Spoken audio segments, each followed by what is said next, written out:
My name is Abraham Saya from Peugeot Alabang Car Dealership. No? We are handling po dito sa Miyas. So this is the 2023 Allure unit ng ating 2008, no? Which is ito yung new face natin. So let's check it out. Tingnan natin yung ng unit natin, sir. So, as you can see, no, dito sa loob ng interior natin, we have the iCockpit design. So, ito yung bibihira na natin nakikita sa mga sasakyan, no? Which is the Lamborghini look, no? Ayun yung sinasabi ng iba. So, we are having ng iba't ibang klase ng mga features inside the display natin dito, no? So, dito makikita natin for your dials, speedometer and tachometer. Which is dito natin mababasa kung ano yung speed natin also, no? Meron din tayo ditong driving, which is the active lane keep assist, na kusang bumabalik din naman yung ating manibela once sa sumobra tayo ng linya. Ito gamit na gamit sa SLEX mga paps, no? Also, meron din tayo dito na personal. Dito naman natin makikita o maiseset yung ating kilometer per liter reading. So, depende na sa tapak mo kung paano ka magko-consume ng gasolina. But I'm sure na this unit is fuel efficient unit, no? And then ayan, as you can see, we have the buttons here, and then which is a 7-inch infotainment display having Apple CarPlay and Android Auto. We are having the piano tiles color, ito, may papakita natin, and then also this one, yung ating mga switches na parang pang-aeroplano naman talaga. No, we are having the ambient lighting together with the carbon fiber display. Ayan. So napakaganda naman talaga. So dito naman sa design naman inside, we are having the leather, legit leather naman tayo, no? Hindi na tayo pang pano. But it's a base unit lang, so walang masyadong technology inside. Kagandahan, walang masyadong pagawain. Ayan yung kagandahan dito. Ayan, pakita ko naman yung headliner natin, which is meron tayo indicator ng airbag, and then also yung ating seat belts. Makikita natin dito kung merong hindi naka-seatbelt. Ayan. So ayan, meron tayong ilaw na LEDs and halogens para sa ating, nakatutok yan actually dito sa ating dashboard, and then also dito sa ating legs. Kaya para kitang-kita mo kung may nalaglag or something.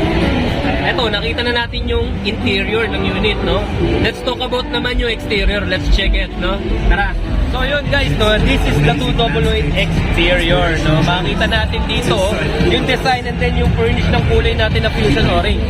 And then also here, makikita natin yung previous grill natin, which is ito yung pinaka-signature po na design ng Peugeot. Ayan. From that, we are having the LED displays. Ito, and then the DRL. So wala na tayong halogen dito, no? Hindi na uso ngayon.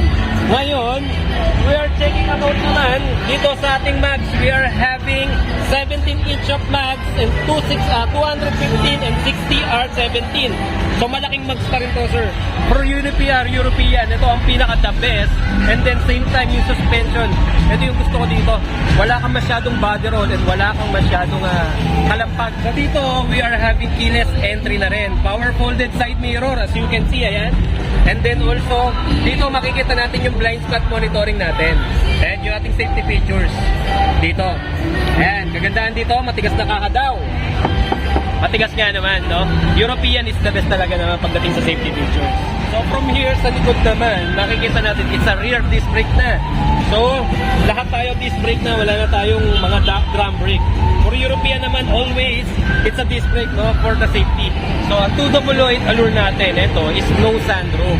No, dahil maliit na lang din, no, hindi siguro maganda na merong sunroof, which is good thing naman yun para sa kanila. And then having the Peugeot logo din sa back, and then yung ating LED lights din, which is the signature LED ng Peugeot.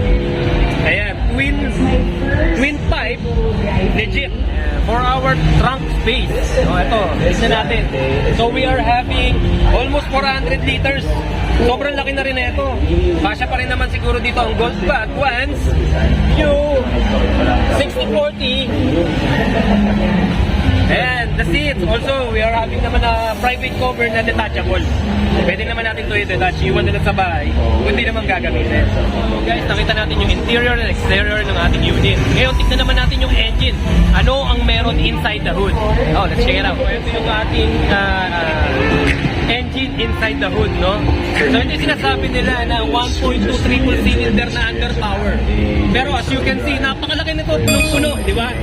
So we are having 1.2 triple cylinder 6-speed automatic pure tech turbo with 3 driving modes, eco, normal, and sports mode.